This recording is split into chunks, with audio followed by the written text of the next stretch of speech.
Hi, this is Catherine. This is Taking Tea with Catherine. This is a Celestial Seasonings Sleepytime tea, but it's the Sinus Soother. I've had it before. It's okay, taste-wise, but just feeling a little sinusy. And thought it could help. Couldn't hurt. So just as a sort of apology before I get started, if you're distracted by the air conditioning sound, I'm sorry. I kind of need the air conditioning today. It's not super hot out, but it's pretty humid. And there's a bit of noise outside too, so this, I think, cuts it out a little bit, so I don't know. Pick your poison, right? I hope it's not too distracting, but I'm going to try to get on with it. And I am getting on with a discussion of the books that I finished at the last half of spring, and also I'm counting June as well when it got into summer. But it's basically my spring reading part 2, just a wrap up. And it was a pretty good, I would say for myself, at least I enjoyed my reading in the last half of May and the entirety of June. I finished some things that I've been reading for a while, and I'm looking at what I was reading, and a lot of history, which I like, and I have a historical fiction in here. I have a book that I don't know, found kind of interesting. I had 2 ebooks, which I don't have to show you, so we'll just have to rely on my poor technology and my chatting.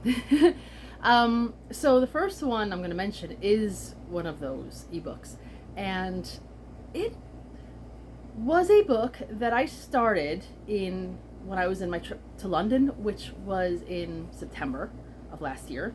So yes, it took me a while to read, but that's because I had it.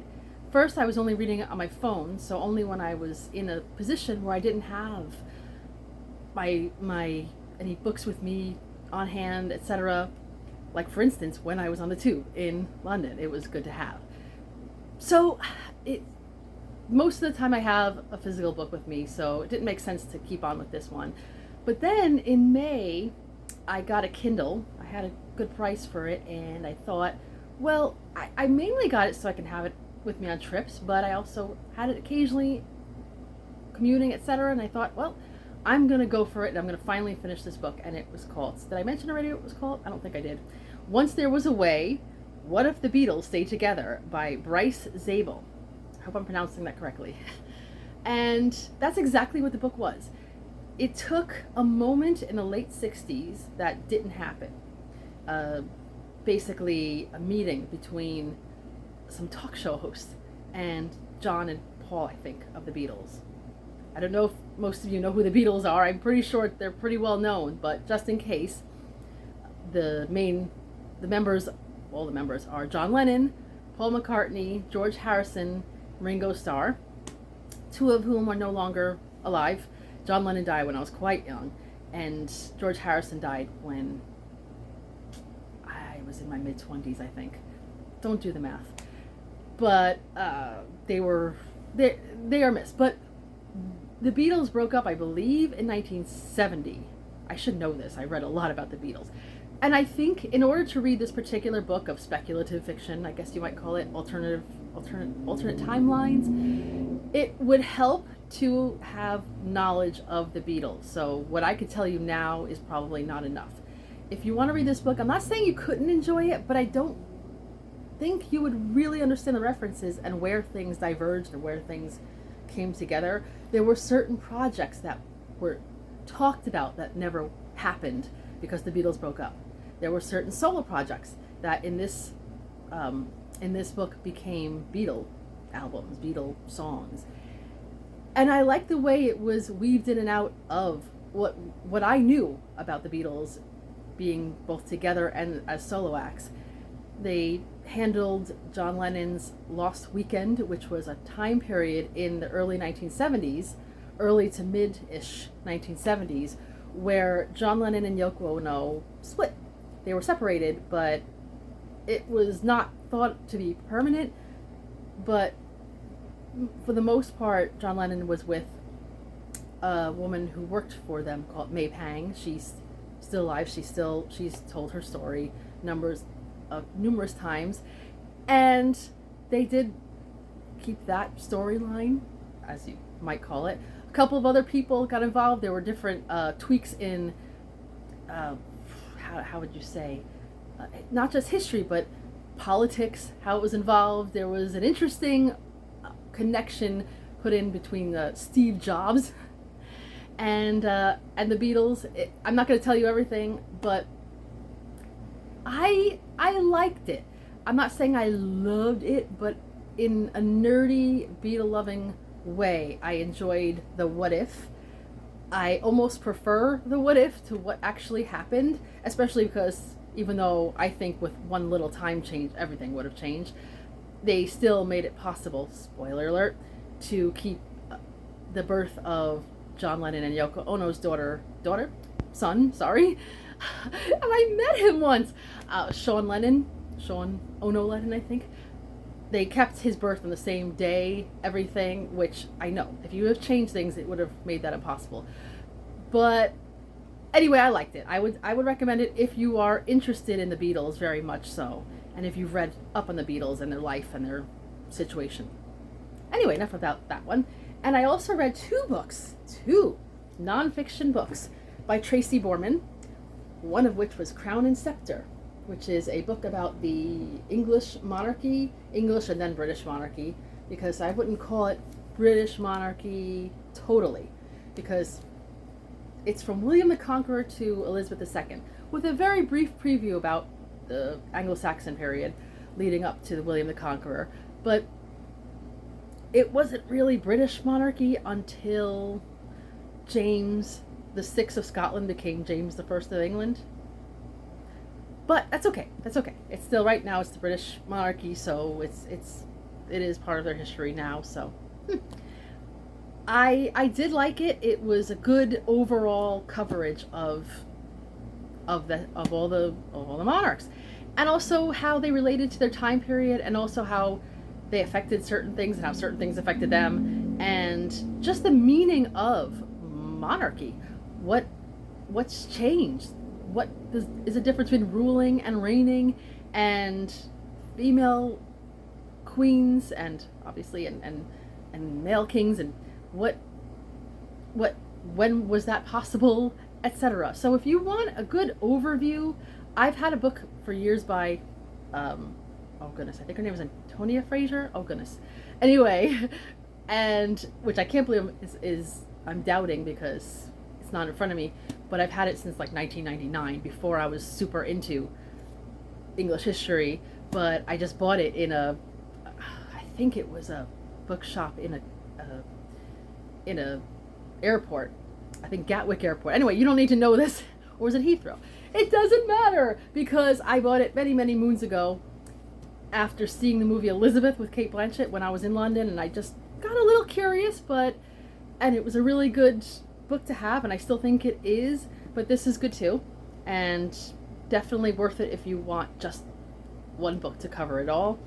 It ended before the death of Queen Elizabeth II, so it doesn't cover Charles III yet, and that makes sense. You know, in case you want to wait, maybe there'll be an addendum to this. I don't know. I also read an ebook by Tracy Borman called Henry VIII and the Men Who Made Him. And I'm glad I read that too, because, well, I was reading it almost concurrently with The King's Pleasure by Alison Weir. It's a novel of Henry VIII. I really don't like, sorry for the person who modeled for this cover, but I really don't like this cover very much. I don't. I like the one in the UK better, but that's okay, because I got this as a library book, so I didn't have to pay for this cover. But I have read so much about Henry VIII. I can't even tell you. It doesn't make me an expert, but I do know a good amount. But most of it is in a good way. Most of it is a story mostly about the women in his life. The 6 queens, his daughters, etc. This book by Tracy Borman focused more on the men in his life, from his father to Cardinal Wolsey to his tutors, the tutors, to Charles Brandon, to ranging all the way down to Cromwell, to the Seymours, and very, very many in between. While I was reading it, I was getting names, I was jotting it down, and one day maybe I'll share it with you, especially now that it's July, and Jane Austen July, etc. All the names of people just in this book that are also names of characters, last names anyway, of characters in Jane Austen's books. I don't know if it's a coincidence or not, but I liked it because, like I said, you do read a lot about Wolsey and Cromwell, but a lot of these other people, these courtiers, these relatives of his, some of whom were executed, you don't hear as much about. I almost glossed over the Cromwell part because I have Tracy Borman's and another biography of Thomas Cromwell that I want to read, so I thought I don't need to over concentrate on it, but I didn't skip it. Again, if you want a biography of Henry VIII, I would recommend that. It was what it was. And maybe then also get a book about the Six Queens, and you might have a completely rounded story about Henry VIII's rule, reign, whatever. So, yes, totally good. And, okay, speaking of kings, I'm going to probably talk more about this book another time because I'm working on my ranking. If I'm going to do a full ranking, I don't know, or just a partial one, a discussion, as it were, if you will, about all the books that I have and I've read recently about Richard III, because I've been on another Richard III kick, especially after watching the movie The Lost King that came out. Well, it came out in the UK last year, I believe, but it came out in the United States in March, and digitally, I think, also in May. I've read a lot of books about Richard III over the years, fiction and nonfiction, so I know a decent amount, but watching that movie again said, oh, I wanted to know more. I wanted to read everything I could get my hands on, and I haven't read everything yet, but who has? I'm sure someone has, but this book that I got is a book that was written in the 1950s by an American, I believe, writer, and his name is Paul Murray Kendall, Richard III. There it is. This is a slightly older edition. I read the library book, and then I thought, I actually want a copy of it, so I got this for a discounted price online. And I'm glad I did, because it was an interesting... I heard somewhere that it might have been the influence on Sharon K. Penman's novels that cover Richard III, and if that's the case, I understand it, because it was a pretty sympathetic... Hi, Freddie. It was a pretty sympathetic biography of Richard III. It gets a little bit into the fact that he had some kind of health issue, but he didn't know yet exactly what. But it was sympathetic without being gushy and illogical. It doesn't completely exonerate him for everything, but it also covers everything pretty fairly. I thought it was interesting that, I mean, he mentions a lot of names, but he mentioned a certain secretary, I believe, of Richard III's, whose last name was Kendall, and I have to wonder if they're related, because why else would you keep talking about about Richard III, about this, anyway. So I'll talk a little more about that later, but I would say if you are looking for a pretty good, not rabidly Ricardian biography of Richard III, maybe get your hand on this one. Get your hand on it? Get a hold of it, like I do. Anyway, my cat is now cuddled up next to me, which is another good reason why I did not, oh, he's on my book, keep the air conditioner off, right, Freddie? Yes. It's too bad I didn't have a microphone on me at that point, because he made the cutest little noise. Use your imagination. You know that noise. They call it the cat activation noise. Anyway, I'm not going to make it myself. It's not cute when I do it. It's like a chirping. You know what I'm talking about. Okay. So I referred a moment ago to The King's Pleasure. Here he goes. Oh, there he is. Hi, everybody. Anyway, I'm sorry. My sister and I were talking about this cover. Like, oh my goodness. So Alison Weir has, over a good number of years now, not too many years, but a good number of years, she covered fictional stories of the 6 wives of Henry VIII.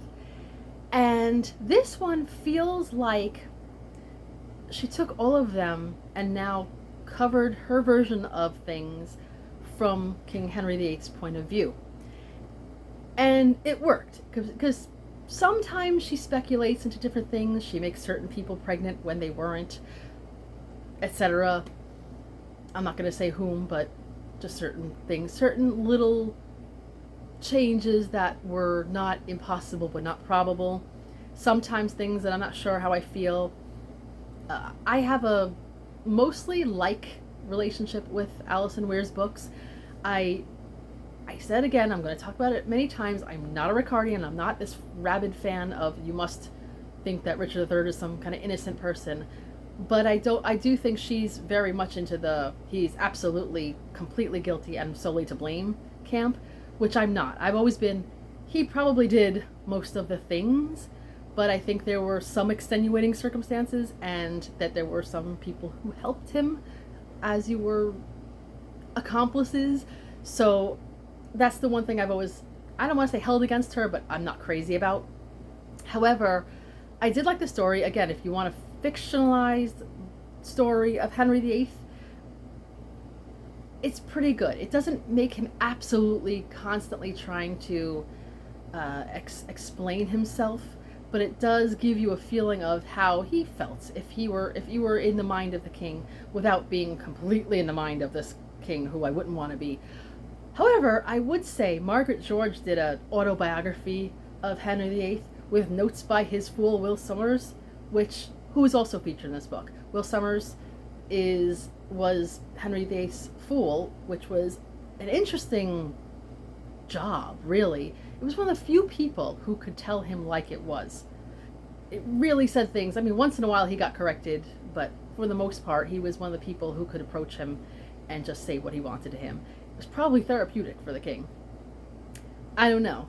But anyway, I liked it, except like I wonder sometimes, for instance, going later into the story with Anne Askew and the way she was treated, he seemed a little more appalled than I thought he would. I'm like, I think Henry VIII was pretty okay with that situation. I don't know. Maybe I'm wrong, but anyway. So it was a good addition. It wasn't, oh my goodness, blow me away amazing, but I thought it was a pretty good addition to my historical fiction reading. And last but not least, this is pretty applicable to July, Jane Austen July, but again, like last year, the first book in the series I read in June. And this is a mystery. I don't have the hat near me, so sorry. The Late Mrs Willoughby by by Claudia Gray. Yes, you see a person with a glass of wine, very much dead, and a bunch of Regency era costumed people. And this is the second book in what I believe is going to be a continual series of Mr. Darcy and Miss Tilney mysteries, which is pretty good and it's pretty good now again because I just finished Northanger Abbey for Jane Austen July, my reread. Anyway, it's taken another generation down. Like I said last year, it throws me off a little bit because the way the generations were mixed up surprised me, because Sense and Sensibility was one of the earlier books, and yet the story seems to take place later on, leading me to a little bit of a but okay. But you just let things go because this is fiction and it is this person's version. The first story, a bunch of people from the original books got together in the Emma area, and that was the murder of Mr. Wickham, so obviously Mr. Wickham gets murdered. And these two characters, Mr. Darcy, it's not Fitzwilliam Darcy, it's his son. Now, what's his name again? I forgot. Jonathan. I don't know how I forgot that. I forget things very quickly, by the way. And I remember Miss Tilney's name is Juliet, so they are both the children of, in case you haven't read Jane Austen, sorry, spoiler alert, but the children of Elizabeth and Mr. Darcy, Fitzwilliam Darcy, and the daughter of Henry Tilney, sorry, how would I just forget that after just finishing it, and Catherine Morland Tilney. And I like that because they're still, I guess, Austen-esque characters. They are not. I don't find Juliet Tilney incredibly fascinating, but that's okay. She does a pretty good job of investigating within the parameters of her time and abilities. Access to what a woman might have at this point. And this time we are in Sense and Sensibility land, which means, coincidentally, Juliet is visiting the Brandons, if you know what I mean, who were very much affected by the previous book's events. And also, Jonathan Darcy, now I remember, is visiting Mr. Willoughby, who has come to move back. He is in possession of his aunt's home now and fortune. And he is with his wife, Mrs. Willoughby, who used to be Miss Grey. And obviously, as you can see from the title, she's the one who dies. And so these two come together and investigate what happened.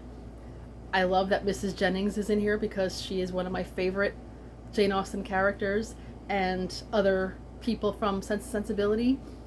I like it too because I feel like, and I don't know if they had anything to do with each other, if there's any communication or any reading of this book, but there was a book, and I'm forgetting the name of the author now, sorry, but it was a good book that I read last year called The Year in Between. So look it up if you want to know more.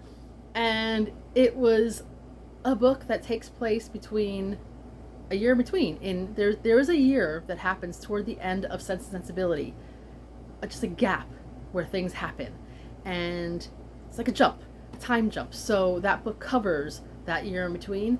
There are a lot of things that happen in this book that are similar, not exactly the same, but similar enough that made me feel like there might have been an influence. I could be wrong, but it was a fun book. It was a fun mystery. It wasn't like, oh my goodness, absolutely fascinating beyond words. But if you like a good cozy mystery, if you like a good Regency story, if you like Jane Austen, give it a shot. There it is. I don't want to cover over her name. Sorry. I can't hold up a book today. I don't know what's wrong with me. I've lost it altogether. I've just been so enraptured in my reading. Anyway, so those are the books that I finished in late spring and the end of June. I will have more for you in the future. I will have a wrap-up of Jane Austen July. Well, at the end of Jane Austen July, I'm pretty sure. So let me know in your comments. I will try to get back to you. I know I've missed a few comments recently. Sorry. But let me know what you think of these books. If you've read any of them, if you feel the same as I do, let me know what you think about Henry VIII as a person. Is he worth having his own story, his own point of view? Let me know what you think about Richard III. Are you absolutely positive that he was the Shakespearean villain? Or is there nuance? Or do you think he was this complete innocent angel who would have saved the universe had he lived? I don't. Yes, and let me know what you think generally of Jane Austen sequels, really. And I think that's it. Yes. Let me know if you've read any of these books. Did I mention that before? Yes, probably. If you like talking about these sort of books and others, if you like cats randomly popping up in videos very briefly, please like, subscribe, all the things. And that is all for now because I have quite rambled. Hope you've enjoyed my discussion. This is Catherine from Taking Tea with Catherine. Have a lovely tea and book-filled day. Bye.